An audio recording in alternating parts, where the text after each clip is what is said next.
आज की horror story में सर क्या सुनाने वाले हैं आप? देखिए, आज की जो स्टोरी है वो अपनी जितनी भी स्टोरी है थोड़ा सा उससे अलग मैं आपको कुछ ऐसा बताता हूँ। जब आप उसके बारे में सुनोगे तो आपको भी सोचने पर आप मजबूर हो जाओगे कि कोई एक गांव वाला पूरा का पूरा गांव किसी एक महिला के साथ ऐसा क्यों कर सकता है।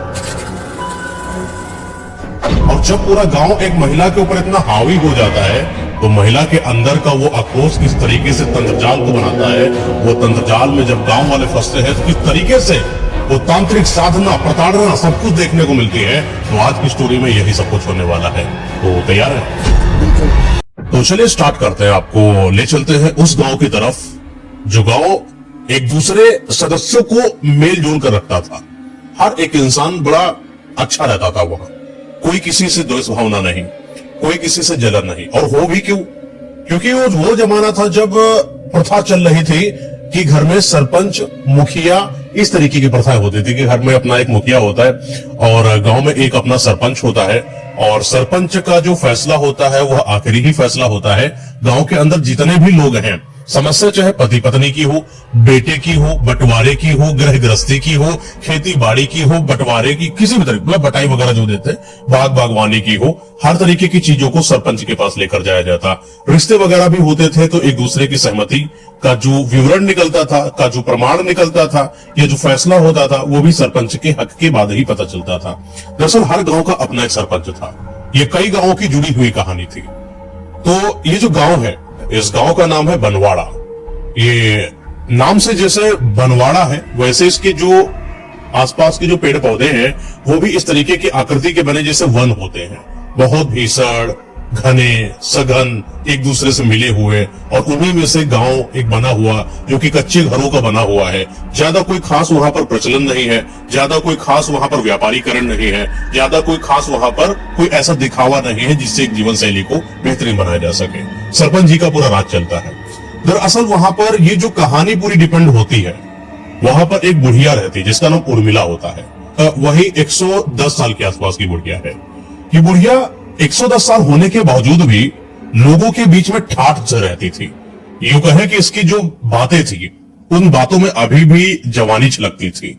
इसका जो शरीर है इस चीज को तैयार ही नहीं हो रहा था कहने को कि ये बूढ़ी हो चुकी है। लोग तो इसको बूढ़ी माँ, कोई ताई जी, कोई दादी, कोई दाई सब बोला करते थे, लेकिन ये अपने आप को एक अच्छी और सुंदर महिला के रूप में ही देखा करती थी। अक्सर जो उर्मिला थी ना, वो लोगों के बीच में जब बात करती तो अपनी ठाठ से बात किया करती थी। कारण इसका ये था गांव में विख्यात होने का कि ये लोगों की मदद तो करती ही करती थी, साथ ही साथ पूरे गांव में एकमात्र ऐसी महिला थी जो जब भी कोई गांव में कोई महिला प्रसव पीड़ा से प्रताड़ित होती यानी कि गर्भवती होती तो तब यह जाकर वहां पर उनकी मालिश करती। जब बच्चा पैदा होता, जो एक डिलीवरी होती है नॉर्मल डिलीवरी, वहां पर जो मदद करती थी वो यही दादी करती थी। गांव में लगभग से लगभग जो बुजुर्ग थे वो खत्म हो चुके थे और यही बूढ़ी माँ यानी कि उर्मिला का ही बोलबाला था। जब भी कोई कैसी भी समस्या हो, चाहे पीरियड्स की समस्या हो या महिलाओं को कोई समस्या हो, तो उर्मिला को याद करा जाता। लेकिन समय जितना अच्छा होता है शायद किसी इंसान के लिए उतना अच्छा होने वाला नहीं था। समय बदलता है, गांव वाले भी बड़े होते हैं, हर एक इंसान कोई खत्म हो रहा होता है। धीरे धीरे गांव में कई सारे लाशें पैदा हो जाती हैं। इंसान खत्म होने की कगार पे आने लगता है। कभी किसी के दादा खत्म हो गए, कभी किसी की दादी खत्म हो गई, किसी के नाना, किसी की सास, ये सिलसिला चला करता था। लेकिन कभी ये बूढ़ी दादी उर्मिला खत्म हो जाए ऐसा कभी देखने को नहीं मिलता। लेकिन बड़ा अजीब सा एक बार गांव में मंजर आया। ये गांव ऐसा था कि गांव में जब भी कोई इंसान बच्चा पैदा करता और बच्चा पैदा होने के बाद जब इन बूढ़ी दादी उर्मिला को बुलाया जाता तो देखने को मिल क्या रहा था कि वो बच्चा खत्म हो जा रहा था। एक बार बूढ़ी दादी गई, उन्होंने प्रसव पीड़ा को संभाला और जब बच्चा पैदा होता है नॉर्मल डिलीवरी के दौरान बच्चा भी पैदा हो जाता है, लेकिन पता चलता है कि जो बच्चा आया है निकलकर पेट से, गर्भ से, वो मरा हुआ निकल कर आया है। एक बार हुआ, 2 बार हुआ, 3 बार हुआ, 4 बार हुआ। ऐसा ही जब 10-12 बार होने लगा और वो भी जब लोगों ने नजर देखना चालू करा तो पता चला कि जो बूढ़ी दादी उर्मिला जब नॉर्मल डिलीवरी कराती हैं उस वक्त के दौरान जब बच्चा पैदा हो रहा है तो गर्भ के अंदर से ही मरा बच्चा पैदा हो रहा है। हद तो तब हो गई जब बच्चा जो है वो सरपंच जी, जिनका नाम रामचंद्र जी है, उनके घर में जो उनका बेटा है जिसका नाम संजीव था और उनकी जो पत्नी थी यानी कि संजीव की जो पत्नी थी वो श्रेष्ठा थी। और ये जो श्रेष्ठा है वो थोड़ा सा परेशान थी। क्यों? क्योंकि पेट में बहुत ज्यादा दर्द हो रहा था और लोगों का कहना भी था कि शायद अब पेट से भी है और शायद अब बहुत ही ज्यादा समय हो चुका है दर्द होते होते दौरान, हो सकता हो कि इनके घर में कोई नई किलकारी गुंजे, कोई नया बच्चा आए इनके घर में। इस बात से संजीव और रामचंद्र जी बड़े खुश थे। लेकिन कोई गांव में ऐसा नहीं था कि जिसको बुलाया जा सके और श्रेष्ठा की प्रसव पीड़ा में उनकी मदद करी जा सके, क्योंकि लोग आए न आए दिन लगातार उन बूढ़ी माता जी को यानी उर्मिला जी को हमेशा कुछ न कुछ गलत कहते रहते। तो रामचंद्र जी को भी कहीं ना कहीं था कि पता नहीं अगर उर्मिला आ जाती है तो कुछ अगर गलत हो गया तो बच्चे पर बात ना आ जाए, ये डर हर किसी को सताता है। लेकिन श्रेष्ठा इतनी ज्यादा उस रात पेट से तड़प रही थी, उतनी ज्यादा कराह कलह रही थी कि लगभग उनके घर का हर सदस्य, संजीव हो गया, रामचंद्र हो गया, उनकी पत्नी रामचंद्र जी की हो गई और भी जो लोग ठाट बाट में काम करते थे वहां के जो लोग थे बड़े परेशान हो गए कि श्रेष्ठा इतनी तेज तेज चिल्ला रही है, शायद इतना दर्द, अब कोई नीम हकीम यहाँ कोई है नहीं जिसको बुलाया जा सके, कोई वैद्य भी नहीं था। एक ही वैद्य थे, सुश्रेन वैद्य जी उनका नाम था, दरअसल वो वहां पर थे नहीं, किसी कारणवश किसी दूसरे गांव में गए हुए थे। अब रात के समय किसको बुलाया जाए? होता है कि मजबूरी है तो आप किसी को कभी भी बुला सकते हो जब बात अपने जान पर आए। तो रामचंद्र ने बोला कि काम करो, उर्मिला को ही बुला लो, होगा जो होगा देखा जाएगा, सामने ही कोई ना कोई महिला उनकी रहेगी और अगर कोई ऐसी चीज होती है तो मैं उर्मिला को उचित दंड दूंगा। पहले ही उर्मिला के आने के इस चीज की खबर करवा दी गई कि उर्मिला तुम्हें सरपंच जी के यहाँ बुलवाया गया है। बस इस चीज का याद रखना कि उनका जो पोता होने वाला है, कोई भी गलती तुम्हारी तरफ से नहीं होनी चाहिए, अन्यथा याद रखना कि तुम्हारे साथ बहुत गलत हो जाएगा। अच्छा, इस बीच के थोड़ा सा पहले समय की बात करते हैं जब ये बातें चल रही थी। गांव में होता है ना कि बहुत सारे लोग होते हैं जो एक बात का बतंगड़ बना देते हैं और कई सारी बातें करते रहते हैं। गांव में भी ऐसे ही कई सारे लोग थे। जब भी इन लोगों की पंडाल लगती, आपस में बात करते, बरगद के पेड़ के पास, कभी पीपल के पेड़ के पास, कभी कहीं छांव में बैठकर बातें करते, तो अक्सर ये कहा करते कि जो उर्मिला है ना, इसके नैन नक्श थोड़े सही नहीं लगते, इसके थोड़ा हाव भाव बड़े अजीब रहते हैं। लगता नहीं तुम्हें 110 साल की कोई बूढ़ी हो और इतनी जवानी उठाट पाट से चलती हो, बातों में अभी भी जवानी छलक रही हो, जैसे कुछ अजीब लगता है, जैसे उर्मिला कुछ गलत कर रही हो। लोगों का ये कहना था कि कई बार तो हमने इसको सुबह 4 बजे जंगल से आते हुए देखा है। तो कई लोगों का कहना था कि मैंने भी कई बार जब मैं रात में देर रात शौचालय करने गया, अच्छा पहले तो होता नहीं था शौचालय वगैरह, पहले लुटिया लेके अपना जाते थे खुले में करने। तो किसी ने बोला कि एक रात में मैं भी वही शौच गया हुआ था, तो मैंने देखा कि ये जो उर्मिला है वो जंगल की तरफ से आती हुई दिखाई पड़ रही थी। रात में कभी 10 बजे आती हुई दिखाई पड़ती, किसी को 4 बजे आती हुई दिखाई पड़ती, किसी को 12 बजे आती हुई दिखाई पड़ती। तो कई लोगों के अपने अपने मत थे, अब पता नहीं सच थे या नहीं थे, वो वही जाने जिन्होंने बात बताई थी। लेकिन लोगों का ऐसा मानना था कि उर्मिला रात में जंगल जाती है। ये जंगल क्यों जाती है, ये एक गुत्थी है, ये पता नहीं किसको पता है, और है क्या ये भी हकीकत नहीं समझ में आ रही है। चलिए वहीं पर चलते, जब उर्मिला की बात आती है और सरपंच के घर में उनका प्रवेश होता है। उर्मिला जैसे ही घर के अंदर जाती है और घर के बाहर इतनी तेज तेज श्रेष्ठा की चिल्लाने की आवाज उर्मिला के कानों में पड़ रही थी, तो उर्मिला जैसे अपने आप को संभाल न पाई और बहुत दौड़ती दौड़ती, जैसे उसके आंखों में ममता हो, उसके दिल में कोई एक बच्ची रो रही हो, उसके प्रति बड़ी ममता जग जाती हो। उर्मिला दौड़ती दौड़ती दौड़ती दौड़ती श्रेष्ठा कमरा कहाँ है पूछती है रामचंद्र जी से। तो रामचंद्र जी इशारे में बोलते हैं, हालांकि गुस्सा उनके अंदर था उर्मिला के प्रति, क्योंकि गांव वालों ने इतनी सारी वारदातें इनको बता रखी थी। तो रामचंद्र ने गुस्से में इशारे से ऐसे किया कि उधर जाओ। तो उर्मिला जाती है और श्रेष्ठा एक खटिया जैसी पड़ी हुई थी, वहां पर कुछ कथरी वगैरह पड़ी थी और उस पर लेटी हुई बहुत तेज तेज से कराह रही थी, जैसे मच्छरदानी बनी हो वैसे ही लोगों ने डंडा लगा के साड़ी करके उसको थोड़ा सा एक महफूज जगह दी हुई थी। वहां पर बहुत ही ज्यादा वो तड़प रही थी, इतनी ज्यादा तड़प रही थी कि उसकी आवाजें पूरे घर में गूंज रही थी। और उर्मिला जैसे ही जाती है और श्रेष्ठा के जो पेट होता है वहां पे हाथ रखती है और उसको संभालने की कोशिश करती है। बार बार उसके ये जो बाल होते हैं वहां पर ऐसे मत्थे पर हाथ रखकर उसको संभालती कि थोड़ी देर तो उसको सांत्वना मिले। उर्मिला बोलती है कि तुम ज्यादा परेशान मत हो, बस 15 से 20 मिनट की देरी है, मैं जैसा तुम्हें बता रही हूँ तुम वैसा करना। उर्मिला वहां के जो मर्द थे यानी संजीव और रामचंद्र, उनको बोलती है, उनकी जो पत्नी थी रामचंद्र की, कि इन लोगों को बोल दो कि बाहर चले जाए। तो वो लोग भी बाहर चले जाते हैं। ये थी और उनकी पत्नी थी, 1-2 और लड़कियां थी जो गांव के मोहल्ले के आसपास की ही थी, वो भी थी। लेकिन उस जो मैंने बताया ना कि वो जो 4 दीवारी जैसा बनाया था साड़ी का यानी महफूज जगह, उसके अंदर सिर्फ उर्मिला थी। ये चीज सब लोगों को था कि कोई वहां पर जाए क्या देखे, जगह थी नहीं, तो उर्मिला ही अंदर श्रेष्ठा के साथ बैठी हुई थी और श्रेष्ठा को इस चीज के बारे में बोल रही थी कि अपने आप को संभालो, अपने आप को संभालो। पेट पर हाथ रखती है और पेट पर हाथ रखकर श्रेष्ठा को तेज बोलती है कि धीरे धीरे धक्का लगाओ, धीरे धीरे अंदर से धक्का लगाओ और जैसे वो धक्का लगा रही होती वो और तेज चिल्ला रही होती है। ये चीज उर्मिला को जैसे पता हो कि इसका बच्चा होने वाला है। लेकिन वो बच्चा आज तक की जितनी महिलाएं गांव की उसने देखी थी उर्मिला ने, इतना दर्द किसी को नहीं होता था। अच्छा, एक और वजह थी कि जो श्रेष्ठा थी उसकी जो कदकाठी थी इतनी मजबूत नहीं थी, पतली सी सुंदर सी लड़की थी। और पतली सी लड़की जब ऐसी कोई नॉर्मल डिलीवरी करती है उसको बड़ा दर्द होता है, ये चीज उर्मिला को पता था। उर्मिला ऐसी बातों बोलती कि बिटिया कुछ खाती पीती होती तो और ज्यादा मजबूती आती, और मजबूती आती तो जरूर आज इतना दर्द न झेलती। तो उससे बोलती है श्रेष्ठा से कि और दम लगाओ, और ताकत लगाओ, धीरे धीरे लगाओ, हाँ थोड़ा लगाओ, पैर जैसे उल्टा से होता ना, पहले सर निकलता है धीरे धीरे। तो वो उस लड़के को जो उनका बच्चा हो रहा था वो बच्चे को धीरे धीरे डिलीवरी करा रही थी। और डिलीवरी कराते कराते उर्मिला बड़ी खुश थी, जैसा पहली बार उसको वो खुशी मिलेगी जो गांव वाले इल्जाम लगा रहे थे उसके ऊपर आज तक कि ये जब भी किसी के यहाँ जाती है और जब भी प्रसव पीड़ा से कोई महिला परेशान होती है और जब इसकी डिलीवरी कराती है वो बच्चा खत्म हो जाता है। लेकिन ऐसा नहीं हुआ। वो श्रेष्ठा का बच्चा जैसे जिंदा हो, वो जैसे उसका शरीर गर्म हो, ठंडा ना पड़ गया हो। वो जब बच्चा पूरा निकलता है, जो नाड़ी काटी जाती है, और जैसे ही वो नाड़ी को काटती है तो वो क्या देखती है कि उसका बच्चा तुरंत खत्म हो गया। और बच्चा तुरंत खत्म हो जाना ये चीज इस चीज का संकेत है कि जरूर अब उर्मिला के साथ कुछ गलत होने वाला है। उर्मिला ने कुछ नहीं बोला, उस बच्चे को श्रेष्ठा है यानी उसकी माँ उसके यहाँ पर सीने पर रख देती है, और श्रेष्ठा बड़ी तेजी से प्यार ममतामयी नजरों से अपने बच्चे को सीने पर लगाती है। और उर्मिला इस चीज को देखते हुए फूट फूट कर रोने लगती है। वहां पर बैठी रामचंद्र जी की दुल्हन और वहां पर और भी जो लड़कियां थी, महिलाएं थी, वो इस चीज को देखती है कि ये उर्मिला रो रही है, समझ जाती है कि कुछ सब गड़बड़ है। अच्छा, बच्चा तो खत्म हो चुका है, ये बात सबको पता चल गई है। लेकिन ये क्या कि थोड़ी देर के बाद श्रेष्ठा भी खत्म हो जाती है। श्रेष्ठा और बच्चा दोनों खत्म हो गए, जैसे परिवार के ऊपर कोई बहुत बड़ी गाज फटकर गिर गई हो।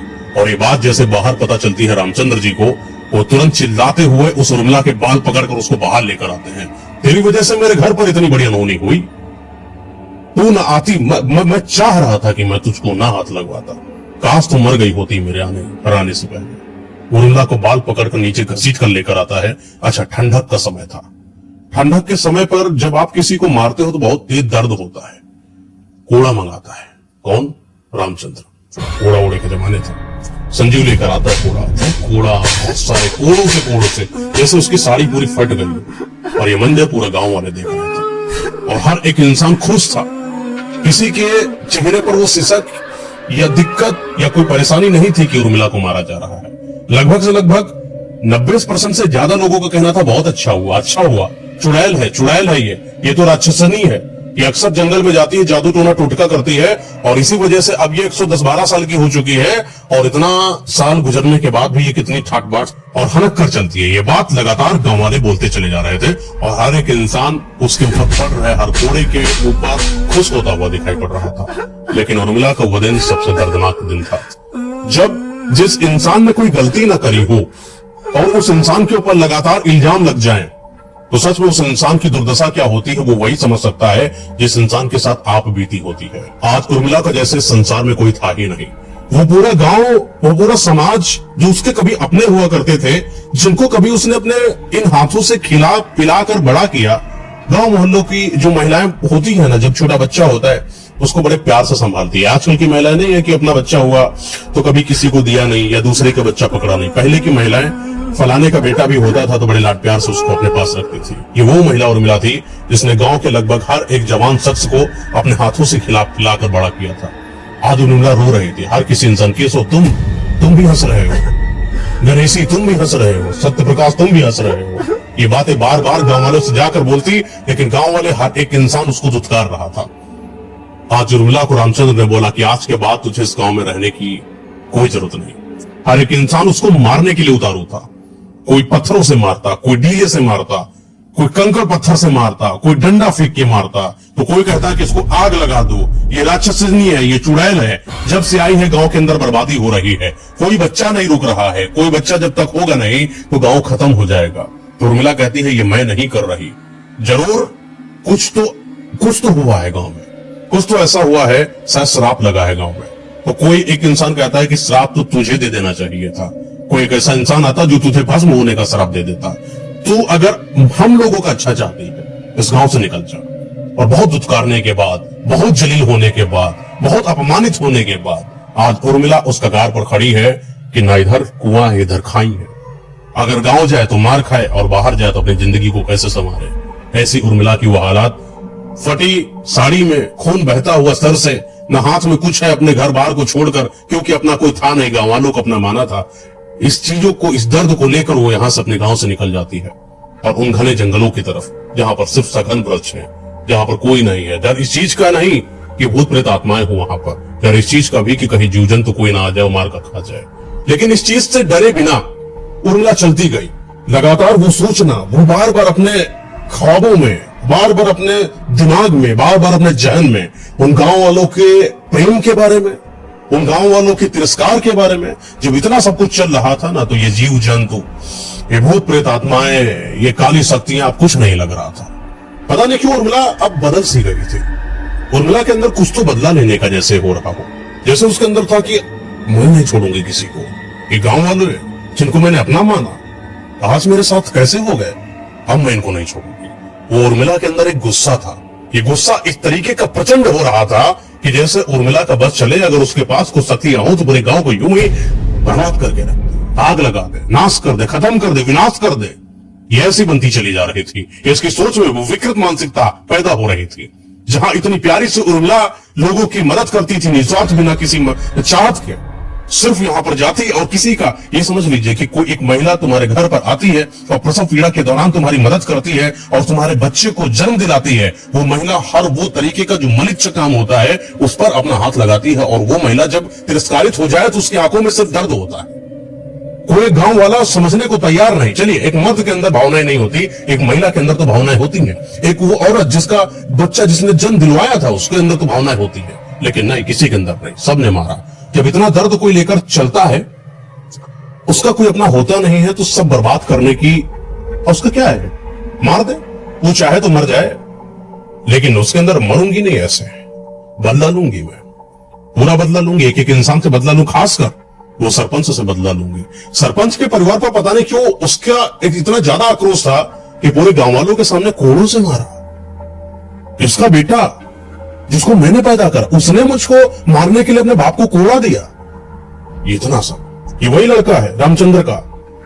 जब इनकी पत्नी बीमार हो गई थी और प्रसव पीड़ा का समय था, गर्भवती थी, उस समय जब इसके बेटे को जन्म दिलाने वाली कौन थी? यही दादी थी। लेकिन आज जब स्थिति विपरीत हो गई तो किसी ने नहीं समझा। रोती रोती आंखों में आंसू लिए, बिलकती बिलकती बिलकते बिलकते जाती जाती अंदर घने जंगलों में चली जा रही। शीत लहर थी, ठंडक ठंडक हवा, ठंडक का मौसम, साड़ी भी फटी फटी सी, और जब खून बह रहा हो, वो बहता हुआ खून जो रुक न रहा हो, और हल्का सा तरल पदार्थ जैसा जब बाहर आ रहा हो, और ठंडी ठंडी हवाएं चलकर उसे जैसे और ठंडा कर रही हो, और वो ठंडक इस शरीर को जकड़न से भर रही थी। ये ऐसा लग रहा था कि जैसे उस बुढ़ापे के अंदर हड्डियां कमजोर होकर एक जगह शिथिल सी होना चाहती हो, लेकिन नहीं, उसके अंदर वो आग थी कि मुझे सब कुछ बर्बाद करना है। इस वजह से न ठंडक काम आ रही है, न वो ठंडी हवाएं, न वो हल्की हल्की सी ओस, कुछ उसको नहीं लग रही। बस वो चलती जा रही है, पता नहीं कहां जा रही है, ये तो मुझे भी नहीं पता, लेकिन जा रही है। अच्छा, ये जो उर्मिला थी, इसको एक जगह पता थी जंगल के अंदर, एक कालिका देवी जी का मंदिर था। दरअसल ये कालिका जी शमशानी काली देवी जी है। कहा जाता है कि ये वो देवी जी है, जब भी कभी कोई गांव में विपदा होती थी और जब पूरा गांव जनमानस इकट्ठा होकर इन काली देवी जी की आराधना करता था और उनका आह्वान करता था, तो कहा जाता था कि वो काली जी आती थी। दरअसल वो काली जी नहीं है जिनकी बात हम शंकर जी के साथ करते हैं, ये वो शमशानी काली माता जी मंदिर है, जो बहुत ही खतरनाक होती है। प्रचंड प्रकाली रूप होता इनका, और ये वहां पर जाती है, उनका मंदिर। हालांकि वो मंदिर लगभग जैसे कोई 200-300 सालों से वहां न गया हो, क्योंकि कभी किसी को इतनी जरूरत नहीं पड़ी, और जब जरूरत नहीं पड़ती तो आपकी आस्था धीरे धीरे वहां से खत्म हो जाती है। और जब दूर दराज जंगल के बीच में वो मंदिर हो तो किसी का आना जाना भी वहां पर कम हो जाता है। वो मंदिर और इनका चलने का समय लगभग वही 10-11 बज गया होगा आसपास का। सूरज की हल्की हल्की सी किरणें थी, तो देखती क्या है कि पूरा मंदिर जो है घास फूस से एकदम जमा हुआ है। पत्तल वहां पर पड़े हुए, पत्ते होते जो नहीं होते पेड़ के, वो गिरे हुए हैं, कुछ एकदम अजीब सा है, पूरा गंदा सा। तो अपने हाथों से धीरे धीरे घास को उछाड़ती है, अपने हाथों से उसकी सफाई करती पूरे मंदिर की सफाई करने के बाद मंदिर को एकदम तैयार करती है। जहां पर माँ कालिका देवी संसानी माता जी की मूर्ति लगी है उनको पूरा साफ करती है। उस जो मंदिर जहां पर है उसके कम से कम 2 किलोमीटर के आसपास एक नदी बहती है। उस नदी से पानी लेकर आती है। तो पानी लाने का कुछ नहीं था, तो इसके पास वहां पर घड़ा रखा हुआ था, जो कि पता नहीं कभी कोई आया होगा जिसने कोई पूजा पाठ करी होगी घड़े में, तो टूटा फूटा सा घड़ा था। उस घड़े में हल्का सा पानी लेती है और लाकर पूरी मूर्ति की सफाई करती है। सफाई करने के बाद, क्योंकि अपने पास कोई पूजा पाठ वाला सामान नहीं था, तो वही हरे हरे पत्तलों को ही पुष्प बनाकर उनके सामने अर्पित करती और अपनी आस्था भावना माता जी के सामने व्यक्त करती। और माता जी के सामने जब व्यक्त करती तो इसकी जो वो थी साधना इतनी ज्यादा कठोर और कठिन होती जाती कि इसको कुछ मांगना था, जैसे काली देवी मंदिर से। तो कुछ मांगा, रात का समय था, सो रही थी, सोने के लिए कोई जगह नहीं थी, तो मंदिर में ही सो गई थी, वही माता जी के मूर्ति के जस्ट बगल में। सोते सोते जैसे कि किसी का कोई एक हाथ आया हो और उर्मिला के इन बालों को सहलाता हुआ चला गया हो। ये वो पहली वारदात थी जिससे इसको ऐसा लगा कि शायद माता जी हमारे पास है। कुछ उसको आभास हुआ किसी कैसी शक्ति का जो अनजान है। उर्मिला को अंदर ही अंदर पता चलने लगा, क्योंकि इतने दिनों से उर्मिला गांव में थी और माता जी के आभास का मतलब भी समझती थी और उनके हाथों का स्पर्श का भी मतलब समझती थी। तो उर्मिला बोली, माता जी आप आ चुकी हैं, मेरी मदद करें माते, मुझे इस जंजाल से बचाए माते, मेरे साथ गलत हुआ है माते, मुझे बदला लेना है, मुझे मार्गदर्शन करें माते। इस बात के बाद पता नहीं क्यों ऐसा होता है कि वो बेहोश सी हो जाती है उर्मिला, और बेहोशी हालात में अपने आप को संभाल नहीं पाती, तो मंदिर के पास पड़ा ही एक छोटा सा पत्थर होता है, वहां पर उसे लुढ़क जाती है और इस बार वो पत्थर इसके दिमाग पर लगता है और दिमाग पर लगने की वजह से वो एकदम से और ज्यादा मूर्छित जैसे हो जाती है। और मूर्छित होने के दौरान उसको एक सपना आता है और इस सपने में वो जो माता जी है वो दर्शन देती है इसको, और दर्शन देने के बाद एक बात बोलती है, ये उर्मिला उठ, मैं आ गई, जो तुझे चाहिए वो मैं तुम्हें दूंगी, बस याद रखना कि एक तपस्या तुझे करना होगा। ये तपस्या इतनी खतरनाक है जिसको कोई नहीं कर पाता। अगर तू उर्मिला उस तपस्या को कर लेती है, मैं तेरे साथ हूंगी, जो तू चाहेगी वो तुझको मैं दूंगी।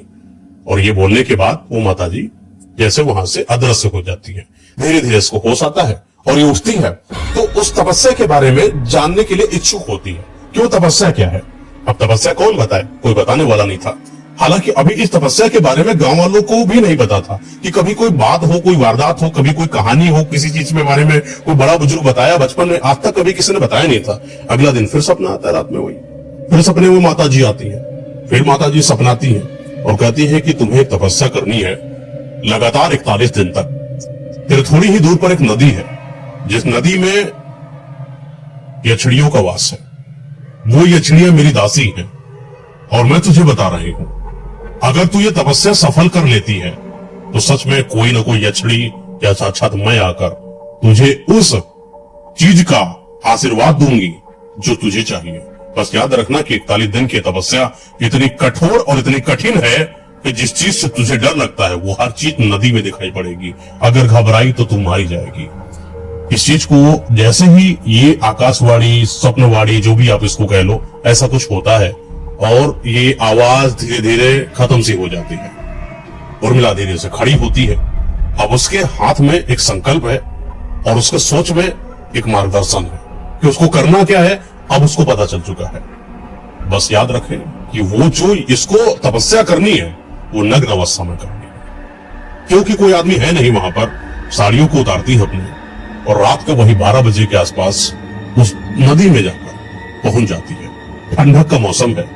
ठंडक के मौसम में नदी का पानी और ज्यादा ठंडक से भरा होता है और ये ठंडक इसके शरीर के अंदर धीरे धीरे लग रही थी।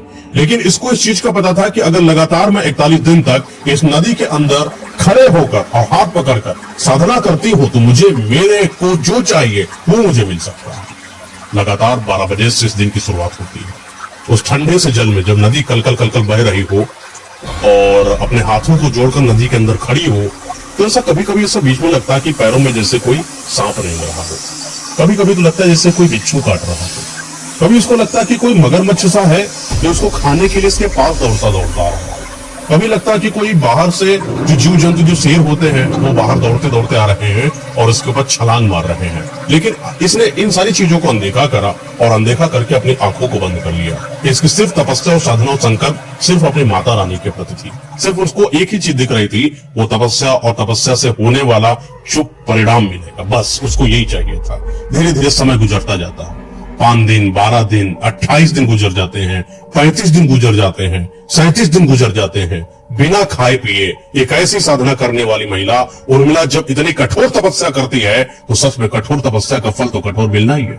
धीरे धीरे 40वां दिन होता है और इसको 40वें दिन के बाद कुछ आभास होता है, जैसे कि कोई आसपास हो, कान में कुछ बड़ी तेजी से चिल्ला रहा हो, जैसे कि उसको डरा रहा हो, कोई ऐसा जो नहीं चाहता कि यह तपस्या को सफल कर पाए।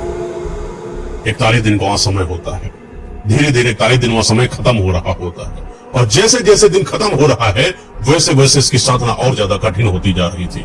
भयंकर ठंडा, भयंकर पानी, जैसे ओलावृष्टि हो रही है उसके ऊपर, जैसे कोई पत्थर गिर रहा हो खटखट खटखट खटखट उसकी बॉडी के ऊपर। ऐसा लग रहा था कि कोई नीचे से उसके मांस को नोचे दे रहा हो, ऐसा लग रहा है कोई कान में बहुत तेजी से चिल्ला रहा हो, लेकिन वो इन सारी चीजों को अनदेखा करती है।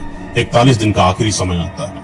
आखिरी समय पर एक अजीब सा उजाला होता है, वही नदी के वातावरण में। समय रात का था, कोई दूर दूर तक नहीं था। वो उजाला, वो चमकती हुई चीज पता नहीं क्या थी, लेकिन एक आवाज होती है और ये आवाज होती है कि मैं तुझे एक चीज देने वाली हूं उर्मिला, मैं तेरी तपस्या से खुश हुई। एक यंत्र जो कि चमक रहा होता है, बोलती है आवाज कि अपनी आंखें खोलो उर्मिला।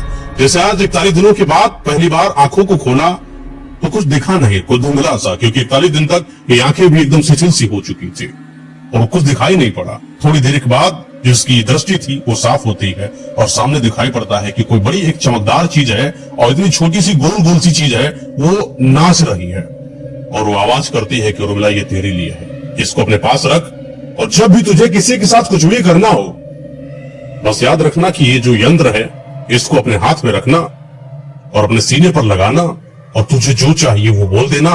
तुरंत के तुरंत जैसे जैसे तू बोलती जाएगी वो चीज वैसे वैसे वहां पर होने लगेगी। जैसे आज उर्मिला को सब कुछ मिल गया हो, दुनिया के लिए खजाना इंपॉर्टेंट होता है, आज इसके लिए यही खजाना ये मात्र एक यंत्र हो जैसे, क्योंकि आज इसको सब कुछ बर्बाद करने की पावर मिल चुकी है और वो उस खजाना यानी कि उस गोल गोल पत्थर जो चमकदार था वैसे हाथ लगाती है आगे तो वो पत्थर इसके हाथ में आ जाता है और अपने पास रख लेती है। हालांकि साड़ी वगैरह कुछ नहीं थी, तो उसी पत्थर को पकड़ती है और बोलती है कि साड़ी मिल जाए, उसको साड़ी मिल जाती है, इतनी खूबसूरत लगने लगती है। फिर उसे बोलती है उससे खूबसूरती बढ़ा दे, खाना लगा दे, मतलब जो इसको मन था, इच्छाएं थी, वो हर एक इच्छाओं की पूर्ति करती है और जो जो ये बोलती है उस पत्थर से वो सब कुछ होने लगता। लेकिन पता नहीं क्यों इसने 3 ही 4 चीजें ही मांगी थी कि अचानक से उसकी शक्तियां जैसे खत्म हो गई। फिर ये बड़ी परेशान हो गई कि अब क्या करूंगी मैं, क्योंकि ये पत्थर तो काम ही नहीं कर रहा है, बार बार इतनी बार कहने के बाद भी ये काम नहीं कर रहा है। और बड़ी हताश परेशान होकर ये कोने में क्षुब्ध होकर बैठ गई। इसको कुछ समझ में नहीं आया कि आखिर ये मेरे साथ ऐसा क्यों हुआ। आखिर अभी तो आकाशवाणी हुई जिसके तहत मुझे पत्थर मिला और पत्थर के बाद मुझे चीजें भी मिली, फिर अचानक मेरी बातों को मानना क्यों बंद कर देता है। फिर अपनी आंखों को बंद करती है, अपने इस पत्थर को अपने आंखों के पास लगाती है और इसको एहसास होता है जैसे कि कोई आवाज इसको कान में आकर बार बार बोल रही हो कि जो भी चीज तुझे चाहिए उर्मिला है, तू अपने लिए मत मांगना। जब जब तू अपने लिए कोई भी चीज मांगेगी वो चीज खराब हो जाएगी। जब जब तू किसी को बर्बाद करने के लिए मांगेगी ये पत्थर तेरा काम करेगा। ये बात आवाज आती है और उर्मिला को अपनी गलतियों का एहसास होता है कि कोई भी शक्ति का गलत इस्तेमाल नहीं करना चाहिए और उस पत्थर को बोलती है आंखें बंद करके, किसी का नाम लेती है गांव वाले का, वो इंसान खत्म हो जाए। ये तो पत्थर बोलता है, पत्थर में हल्का सा चमकीली सी कुछ रोशनी सी निकलती है, ये इस चीज का संकेत है कि जो इसने बोला है वो चीज संपन्न हो चुकी है और गांव में आज उस इंसान की मृत्यु हो गई है और लोगों ने उस मरे हुए इंसान की अर्थी बनाकर उसको चिता शमशान घाट में लेकर जा रहे होते हैं। तब तक ये बताती है कि जिस इंसान खत्म हो गया है उसको जिन लोगों ने अपने कंधों पर रखा है उनकी भी मृत्यु हो जाए और वो 4 के 4 आदमी जिन्होंने कंधे पर उस इंसान को रखा था, जिसको लेकर चिता के रूप में उसको ले जा रहे थे चिता पर अर्थी बनाकर, वो भी खत्म हो जाते हैं। ये धीरे धीरे मंजर इतना खतरनाक होता जाता कि गांव में कोई ना कोई अनहोनी होना चालू हो गई। कभी किसी के यहाँ कोई महिला के साथ कुछ गलत होता दिखाई पड़ता, कभी कोई बेवजह रोना चालू कर देता, कभी कोई एक जवान लड़का अचानक से बुजुर्ग दिखने लगता, कभी कोई बुजुर्ग बुढ़ा अचानक से जवान दिखने लगता, कभी कोई महिला एकदम विकराल दिखने लगती, कभी कोई इंसान हवा में उड़ने लगता। बहुत कुछ ऐसा होने लगा गांव के अंदर जैसे कि सब कुछ बेकार सा हो गया हो, जैसे किसी का श्राप उनके गांव पर लग गया हो। हर एक इंसान बड़ा परेशान था और इस बात को सोचने पर मजबूर हो गया था कि अचानक अपने गांव में ये दुर्दशा कैसे होने लगी। अभी तक तो कुछ भी नहीं था, मात्र कुछ ही दिन बीते हैं अभी उर्मिला के जाए हुए, और अचानक से ये सब चीजें होने लगी। कई लोगों का अंदाजा था कि कहीं ये उर्मिला तो नहीं कर रही, क्योंकि कुछ लोगों का दिमाग उधर ही जा रहा था, लेकिन कुछ लोगों को लग रहा था कि शायद हो सकता हो कोई बीमारी हो, तो किसी का कहना था कि हो सकता हो कोई प्रकोप हो, तो किसी का कुछ कहना था कि शायद कोई पुराना श्राप हमारे ऊपर आ गया हो, या जैसे हमने अपने कुल देवी देवताओं को जैसे खुश न किया हो इस वजह से हो गया हो। अच्छा, गांव में थोड़ी ही दूर पर एक बरगद का पेड़ था, जहां पर ब्रह्मदेव नाम से बरगद उसको पूजते थे, और कई दिनों से क्योंकि ठंडक थी तो अक्सर लोग वहां पर जाया नहीं करते थे, क्योंकि ठंडक में थोड़ा कम निकलते थे। तो कई लोगों का मानना था कि शायद वो जो अपने कुल देवता हैं वो नाराज हो चुके हैं, अगर उनको खुश न करा गया तो शायद ये प्रकोप बढ़ता जाएगा। लोगों ने वहां पर नाराज बाबा को, जो कि ब्रह्मदेव जी है, उनको मनाते हैं, और मनाने के बाद इस चीज की संतुष्टि लेते हैं कि शायद अब सब कुछ सही हो जाएगा, लेकिन ऐसा हुआ नहीं। हर एक दिन कोई ना कोई वारदात होती जा रही थी। कोई पेड़ से गिर जाता तो कोई महिला एकदम से जैसे इन बालों की विहीन हो जाती। लेकिन अब जो सबसे ज्यादा विपदा आती है वो सरपंच के घर पर आती है। अच्छा, सरपंच की पत्नी, एक दिन की बात है, वो दोपहर में कुछ खाना बना रहे थे। खाने का जो वो आग होती है ना, वो इतनी तो कम से कम गर्म होती है कि आप अगर उसको छूने जाते हो तो किसी सहारे से छूते हो बर्तन को, कपड़ा वपड़ा लगाकर, जिससे आपके हाथ जले ना। चूल्हे पर उसका कुछ पका रही थी जैसे, लेकिन उसने जब कपड़े से हाथ लगाकर उसको उतारने की कोशिश करी तो वो कपड़ा ही जलकर राख हो गया। यानी कि कोई बर्तन इतना गर्म कैसे हो सकता है। थोड़ी देर के बाद वो महिला अपने बालों को ऐसे तेल लगा रही होती है, और ऐसे ही ऐसे कर ही रही होती है कि उसके सारे के सारे बाल उसके हाथों से उतरकर नीचे आ जाते हैं। ये वो मंजर है जो अपने बालों को उतरता देख कोई महिला देख ले, उसको हालत उसकी खराब हो जाए।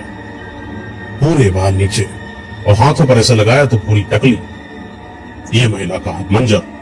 थोड़ी देर के बाद उसको ऐसा लगा जैसे कि उसके जो ये हाथ हैं वो धीरे धीरे बुजुर्ग होते जा रहे हो, इसको सिकुड़ती चली जा रही है, बुढ़ापे की तरफ परिवर्तित होती जा रही है। बुढ़ापे की तरफ परिवर्तित होती तो भी चलता।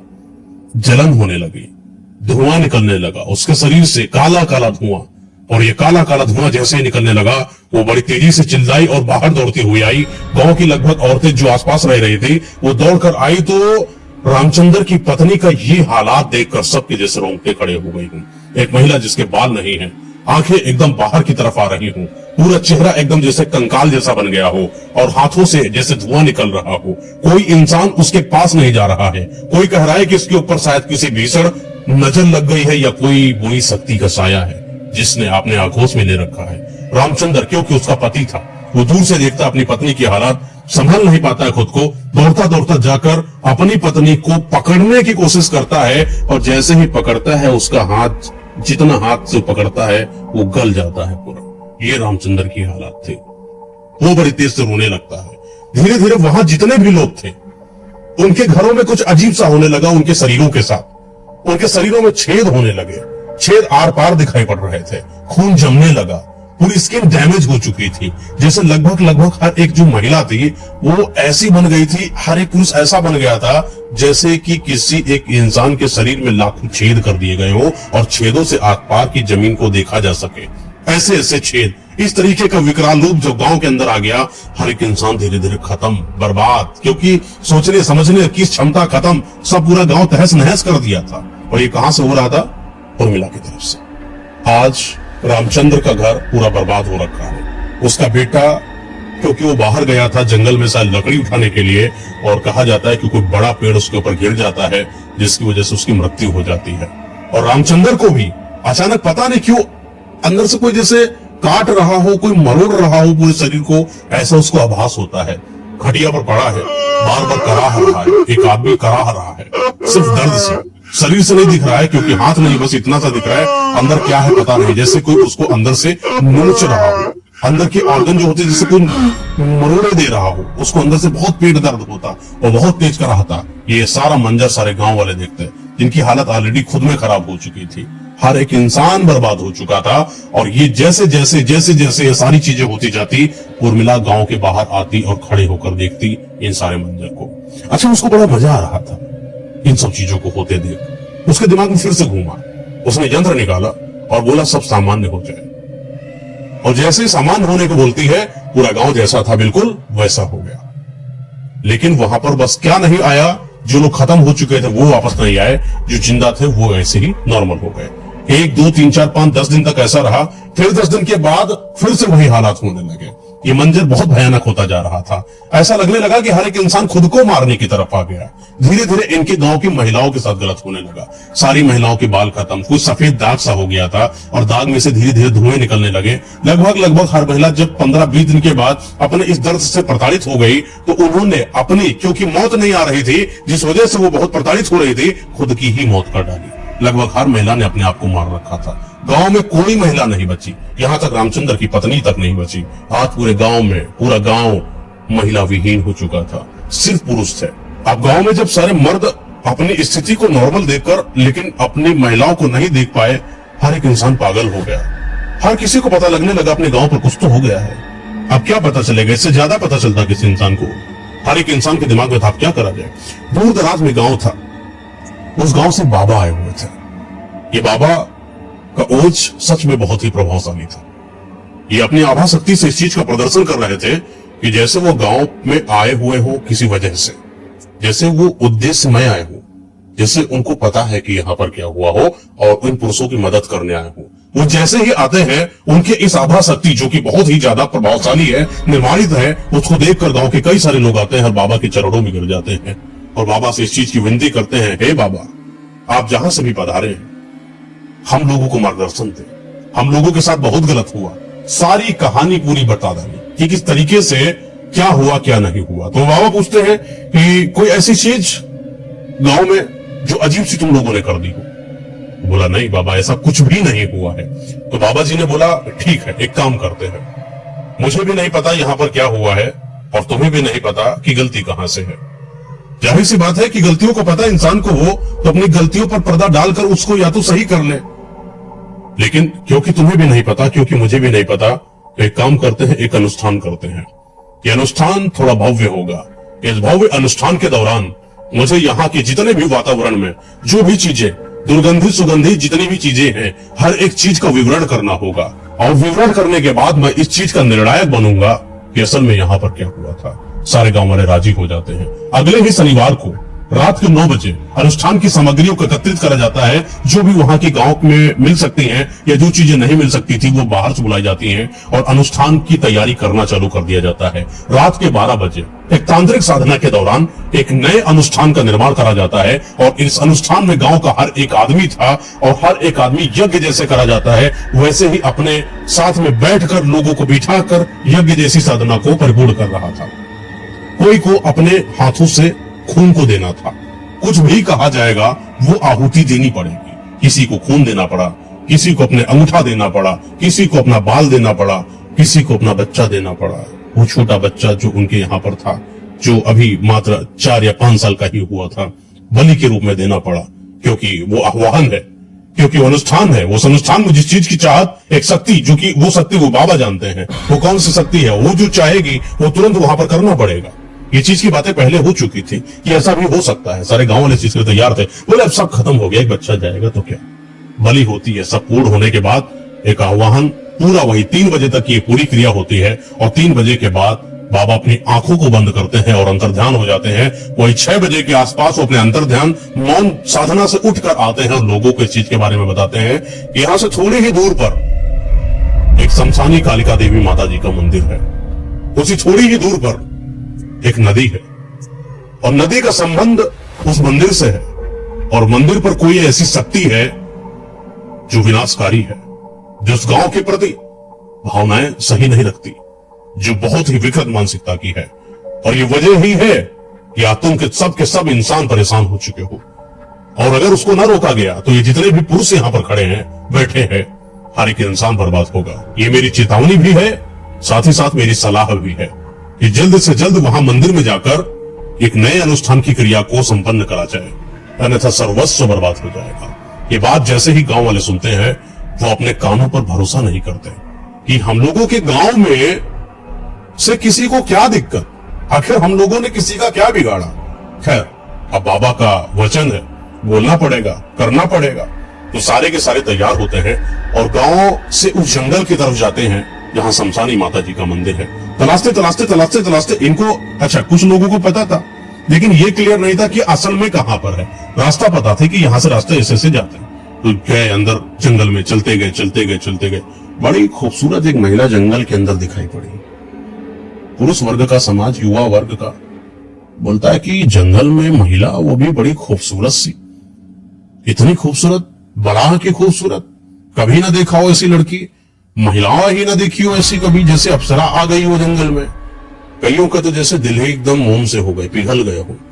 उस औरत की जवानी, वो खूबसूरती, वो गठीला बदन इन युवाओं को अपनी तरफ आकर्षित कर रहा था। ये युवा वर्ग जो था वो सब अपनी समस्या को भूल चुका था। वो उस महिला का आकर्षण इतना खतरनाक था कि हर एक इंसान उसमें डूबता जाता।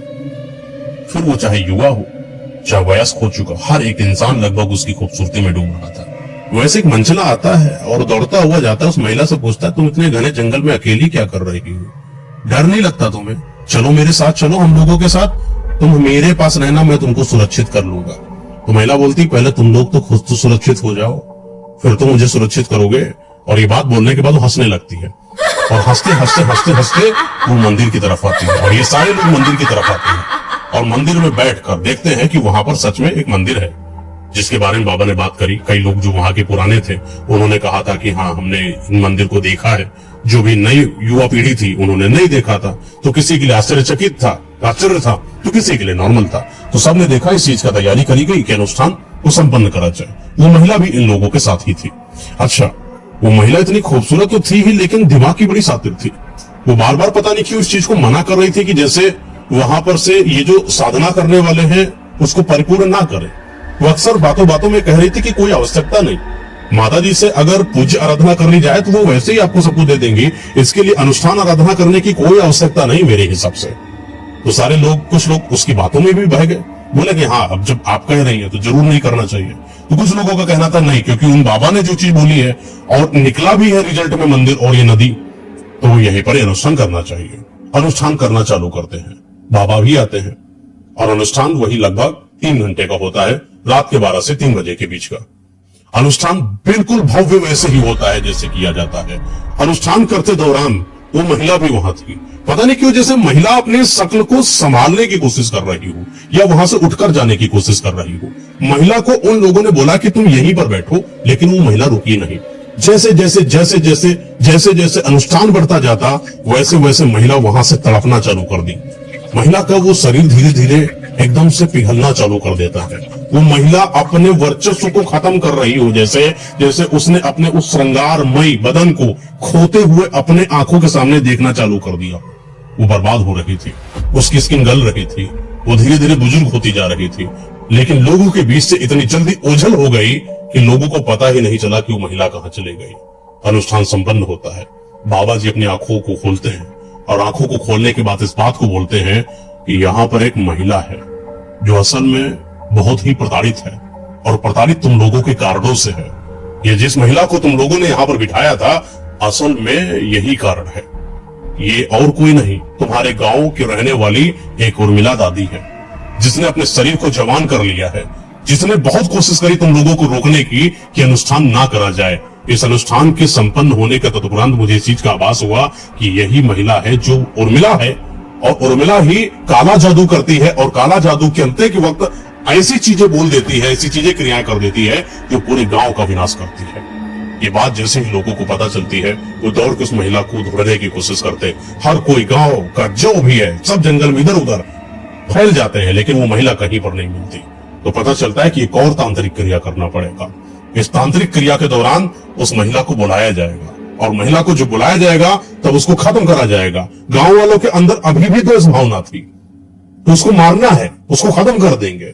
तंत्र साधना भी करी जाती है और तंत्र साधना करते दौरान उसको बुलाया जाता है और उस आह्वान के वक्त वो महिला जो कि बुजुर्ग है, जो कि उर्मिला है, वो खिंचती हुई वहां पर चली आती है और जब आती है वहां पर बिठाई जाती है सारे के सारे गांव वाले होते हैं और हर एक इंसान अपनी आंखों में एक द्वेष, एक नफरत, एक दुश्मनी लेकर उस औरत को देख रहा होता है, तो वहां पर यह औरत फूट फूट कर रोने लगती है और रोते रोते अपनी जितनी भी व्यथा थी उस चीज को उस बाबा के सामने प्रस्तुत करती है कि किस तरीके से मैं कैसी थी, मैंने लोगों के लिए भला करा था, तिरस्कार किया, मारा।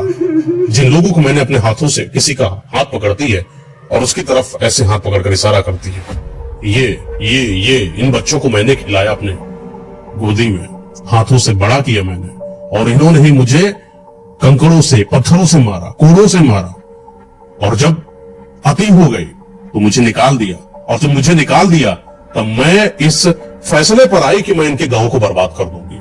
और ये वही वजह है कि मैंने एक ऐसी साधना करी और उस साधना के बाद मुझे कालिका देवी, शमशानी माता जी मंदिर का आशीर्वाद प्राप्त होता है, और उस आशीर्वाद के बाद मैंने अपने आप को खत्म कर लिया। साधना में भी था, अपने आप को खत्म ही करना पड़ेगा। ये अपने आप को खत्म करती है, अपने आप को मार देती है और आत्मा रूपी शरीर में आ जाती है, जिस आत्मा रूपी शरीर में बदला ले रही थी। तो ये जो आह्वान इन्होंने करा था ना, वो बुढ़िया का नहीं करा था, बल्कि उस विद्रोही, उस विकृत मानसिकता वाली आत्मा का करा था। तो बाबा उन बुढ़िया से बोलते हैं कि तुम अपने आप को संभालो, मानता हूं कि तुम्हारे साथ गलत हुआ, लेकिन इस कदर गांव को बर्बाद कर देना ये भी कोई सही नहीं। तुम हर एक इंसान को छोड़ दो, मैं तुम्हें वचन देता हूं कि जिन्होंने भी तुम्हें इतना सब कुछ दर्द दिया है वही लोग तुम्हें अपनाएंगे। तो बुढ़िया ने बोला कि अब कोई मुझे अपनाए या ना अपनाए, मेरा उद्देश्य सफल हुआ। यहाँ पर जितने भी लोग हैं मैं उन सबको मार दूंगी और मैं यहाँ से दुनिया को छोड़कर चली जाऊंगी।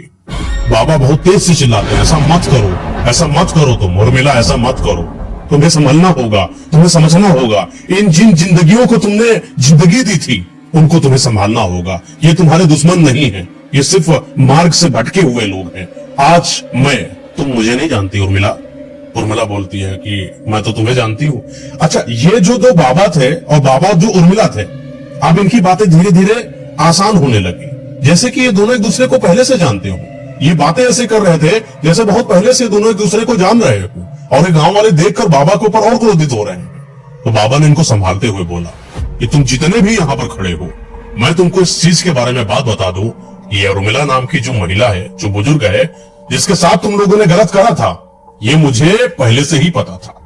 और मैं जब दूसरी जगह से यहां पर आया तो मैं सिर्फ इस चीज का एहसास कराने तुम लोगों के बीच में आया था कि तुम्हें भी एहसास हो कि तुमने क्या गलत करा। मुझे पता था कि क्योंकि अगर मैं नहीं आया तो उर्मिला को कभी इंसाफ नहीं मिलेगा, और अगर इंसाफ नहीं मिला तो इसको कभी भी मोक्ष नहीं मिलेगी। मैंने आकर तुम लोगों की जिंदगी को बचाया है। मुझे पता था उर्मिला आगे क्या करने वाली है, मुझे यह भी पता था कि उर्मिला क्या क्या कर सकती है, लेकिन आज उर्मिला को और तुम सबको एक साथ मैंने बिठाया है। ये वजह यही है कि मैं चाहता हूं कि तुम सब जीवित रहो, और उर्मिला को भी इस चीज की कम से कम जो ग्लानि अंदर से बहुत ज्यादा दिक्कत थी वो शांत हो सके, और तुम सारे के सारे लोग सुखमय अपना जीवन व्यतीत कर पाओ। आज उर्मिला तुम सुनो मेरी बात, ये जितने भी खड़े हैं तुम्हारे अपने, इन्होंने गलत नहीं किया, भ्रमित हो गए थे, उनको भी बताते हैं कि उर्मिला ने कभी किसी बच्चे को नहीं मारा। जब भी कोई बच्चा पैदा होता तो दरअसल तुम्हारे घर में कोई बीमारी थी, तुम्हारे गांव में एक बीमारी आई थी। उस बीमारी के दौरान जब भी कोई बच्चा जन्म लेता था तो वो बचता नहीं था, और तुम लोगों ने बीमारी का इल्जाम बुजुर्ग महिला उर्मिला पर लगाया, जिसको तुमने अपने यहाँ पर सड़ दी, जिसको तुमने बुलाया, जिसने तुमको अपना माना, निस्वार्थ प्रेम भाव से सेवा करी। ये बात जैसे जैसे बाबा बताते जाते गांव का लगभग हर एक इंसान उदास हो गया था। अपने किए गए कर्म पर जैसे पछता रहा हो, अपने इन जो तरीके से मारा था उर्मिला को, वो सारे दृश्यों को अपने आंखों के सामने ला रहा हो, और उर्मिला से इस चीज की माफी मांगता है। और उर्मिला जब अपने लोगों से वो माफी देखती है, गिरा हुआ देखती है, अपने आगे गिड़गिड़ाता देखती है, तो जैसे उर्मिला की आत्मा को शांति मिल गई। आज उर्मिला बहुत खुश थी, वो बहुत खुश थी, उसकी वो हंसी पूरे जंगल में, पूरे वातावरण में गूंज रही थी। और उर्मिला बोलती है शौक से कि अब मैं आजाद हूं, अब मुझे कुछ नहीं चाहिए। तो बाबा बोलते उर्मिला से, जाओ तुम अपनी जिंदगी जियो, इस दुनिया को छोड़ो और अपनी दुनिया में निकलो, इन लोगों को भी जीने दो। और वो उर्मिला थोड़ी देर के बाद वहां से अदृश्य हो जाती है। इन लोगों को इतना ज्यादा धक्का लगता है, इतना ज्यादा पश्चाताप करते हैं कि बाबा से पूछते, बाबा कोई गलती का कैसे पश्चाताप किया जा सकता है, कृपया राह दिखाएं, मार्गदर्शन दें। बाबा बोलते हैं, मैं कुछ नहीं कर सकता, अब तुम भी लोग अपने आप में समझो कि क्या कर सकते हो। बस याद रखना क्योंकि तुम लोगों ने इतना गलत करा था उसके साथ, उसने तुम लोगों के साथ गलत करा, माना कि उसने गलत किया, लेकिन अब तुम उसको माफ करो। और ये जो मंदिर है, इन मंदिर के थोड़ी ही दूर पर एक और मंदिर का निर्माण करो उर्मिला देवी नाम से। और उर्मिला देवी नाम का एक मंदिर का निर्माण करा जाता है। कहा जाता है कि उस दिन के बाद से गांव के जितने भी लोग हैं उर्मिला देवी मंदिर में आते थे। और जब भी कोई बच्चा, धीरे धीरे सारी चीजें सही हो गई, शादियां भी होने लगी, बच्चे भी रुकने लगे। अब जब भी कोई बच्चा होता तो उर्मिला देवी मंदिर में आया जाता और वहां पर बच्ची को दिखाया जाता। जब बच्चा होता तो वहां की प्रसादी लाई जाती, गर्भवती महिला को खिलाई जाती। बड़ा सुशील बच्चा। और मैं सच बता रहा हूँ, ये एक रियल स्टोरी है। आज भी उर्मिला देवी जी का मंदिर है जंगल में, लोग जाते हैं और जिनकी संतान नहीं होती वो भी वहां पर इच्छा प्रकट करते हैं, अरदास लगाते हैं उनकी इंसान की वो जो औलाद है वो पैदा हो।